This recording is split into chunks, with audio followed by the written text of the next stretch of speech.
नाज़रीन, बदीन में सिराणी पुलिस जी नाहिली ऐं ॻोठ सहलो मंदरो जे स्कूल मां इम्तिहान ॾेई वापसि मोटंदड़ 12 साला इम्तियाज़ मंदरो ऐं 13 साला ग़ुलाम रसूल मंदरो जे अग़वा में मुलविस जवाबदारनि जी गिरफ़्तारी लाइ संदसि वारिस सरापा एहतिजाज पिणु आहिनि।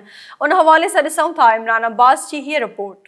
बदीन जे शहर सिराणी लॻ ॻोठ सहलो मंदरो वेझो स्कूल मां इम्तिहान ॾेई वापसि मोटंदड़ 12 साला इम्तियाज़ मंदरो ऐं 13 साला ग़ुलाम रसूल मंदरो जे मुबैना अग़वा में मुलविस जवाबदारनि जी निशानदही ऐं उन्हनि ते FIR दर्ज थियण बावजूदि जवाबदार गिरफ़्तार न थियण ख़िलाफ़ ॻोठ यूसुफ मंदरो जे रहवासियुनि बदीन प्रेस क्लब अॻियां पुलिस ख़िलाफ़ एहतिजाजी मुज़ाहिरो कयो ऐं बाद में प्रेस कॉन्फ्रेंस कंदे इल्ज़ाम हयो त पुलिस सियासी वंगार वेंदे जवाबदारनि ख़िलाफ़ का बि कार्रवाई न पई करे। इम्तियाज़ हुसैन, मौलद अब्दुल मजीद, ग़ुलाम रसूल सनाब नसीर हुसैन तो रस्ते में ईंदे गुम थिया हुआ। ठीक है, उनजे पोइ असां NC कटाईसीं बदीन थाणे ते।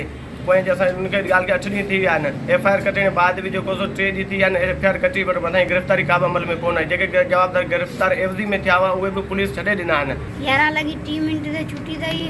छुटी साण असां आयासीं रोड वठी। 2 मोटरसाइकिल वारा हुआ, उन बूटूं बदलियो, असां सुञाता कोन थे।